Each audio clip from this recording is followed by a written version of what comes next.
So a few years ago, someone borrowed a book from me, and trying to be the people pleaser that I was, I said, "It's okay. You can return it anytime.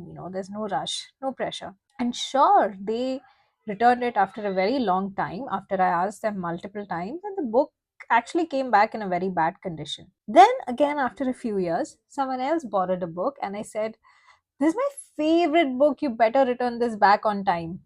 And sure enough, I didn't have to follow up. They returned the book back and it was in pristine condition. See, it's only when you deem things as important, or you give priority to things that are related to you, it's only then that people will do the same thing.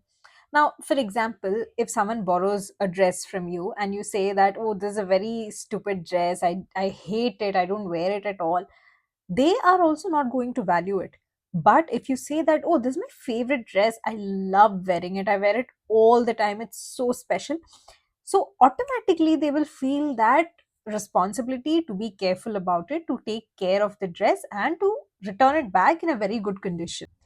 And this is not about any book or dress. You guessed it right.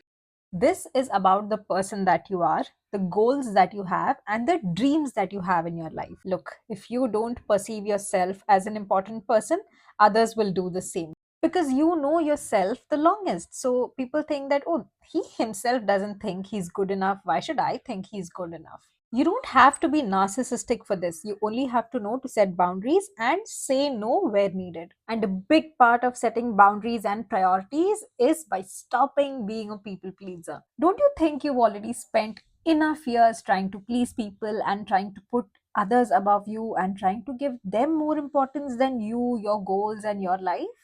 If you've answered yes to any of these, it's time to change. You need to start giving yourself the importance that you want to receive. You need to start giving yourself the priority that you want to receive.